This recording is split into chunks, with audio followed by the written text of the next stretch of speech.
promise par le gouvernement de 1 500 € pour le personnel des hôpitaux. Eh bien, mauvaise surprise pour les hôpitaux de Grasse et de Cannes dans les Alpes-Maritimes. Ils ne font pas partie des hôpitaux retenus. C'est en tout cas ce qu'indique le décret. Bonsoir Jérôme Biot. Oui, bonsoir. Donc je viens de le dire, Grasse et Cannes exclus. Michel Tabarot, la maire du Cannet, se joint à votre démarche pour s'insurger. David Lisnard, le maire de Cannes. Vous aussi, vous vous insurgez. Jérôme Biot, c'est quoi? C'est un oubli? Écoutez, c'est lamentable. Et avec David Lisnard, ce matin, nous avons échangé pour que, ensemble et d'une même voix, les deux présidents de conseil de surveillance de l'hôpital de Cannes et de Grasse puissent dénoncer ce manque de respect à l'endroit du personnel hospitalier qui a tant travaillé et tant donné pendant cette période. Et je trouve lamentable, honteux, irrespectueux même, qu'on puisse faire des critères comme ça dans un département et dire que l'hôpital de Cannes et de Grasse ne seront pas concernés. Voilà. Alors je demande et j'interpelle le ministre, David Lisnard l'a fait aussi, pour que nous puissions obtenir réparation de ça et que dès demain, on puisse avoir un retour pour considérer à juste titre le personnel de nos hôpitaux qui mérite la reconnaissance, le respect et qui mérite, eh bien, comme les autres hôpitaux d'ailleurs, il n'est pas question de mettre des hôpitaux plus en avant que d'autres, mais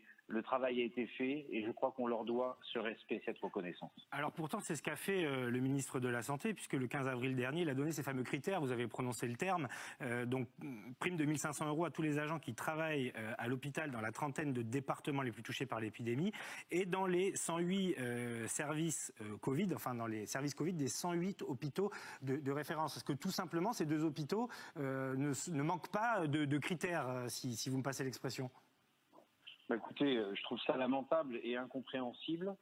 Moi, pendant toutes ces journées et ces nuits, on a travaillé avec Walid Benbrahim, le directeur de l'hôpital de Grasse et l'ensemble d'ailleurs des médecins, des personnels soignants au quotidien. C'est plus de 500 patients hospitalisés pour suspicion de Covid avérés ou non à l'hôpital de Grasse, plus de 1 000 patients prélevés depuis le 6 mars à l'hôpital de Grasse.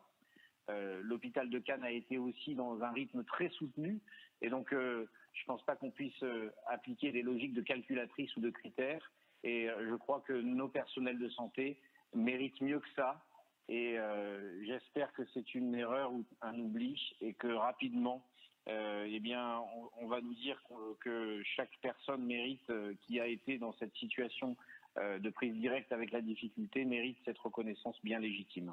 Donc très concrètement, ce que vous demandez ce soir, c'est que ce soit rectifié le plus rapidement possible, dès demain matin.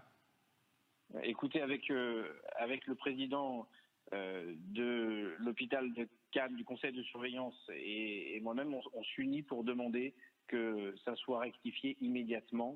Et en tout cas, on fera entendre nos voix fortement et on montera au créneau le plus fort possible parce que c'est juste injuste. Voilà, c'est une injustice et nous demandons à ce qu'elle soit réparée. Alors on a vu les propos du président Macron, Jérôme Biot, qui reconnaît des erreurs, qui souhaite mettre fin à la paupérisation de l'hôpital.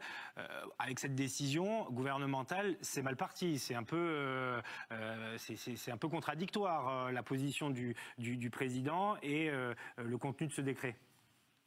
Écoutez, moi je pense que les personnels soignants, les personnels qui ont travaillé jour et nuit, qui ont pris des risques aussi, qui ont été exposés en première ligne dans les zones Covid que j'ai eu l'occasion de visiter, ils méritent que les paroles soient transformées dans des actes et je dirais qu'effectivement c'est pas un bon signe si on commence avec cette démarche et je pense que ce serait une bonne chose que ce soit rétabli très rapidement parce que de toute façon c'est quelque chose qui est mérité, qui est légitime et moi je veux dire à travers votre antenne combien je soutiens ce personnel, combien ils forcent le respect, l'admiration dans ce qu'ils ont fait au service des autres. Merci beaucoup, Jérôme Viaud, en direct ce soir, donc pour ce coup de gueule à l'attention d'Olivier Véran, hein, puisque c'est lui qui est visé quand même, donc pour cette prime, ces primes qui ne sont pas versées dans les hôpitaux de Grasse et de Cannes. Je précise que c'est le cas par contre pour Nice et Antibes. Donc voilà, effectivement, ça crée un déséquilibre dans le département. Merci Jérôme Viaud, très bonne soirée à vous. Merci à vous.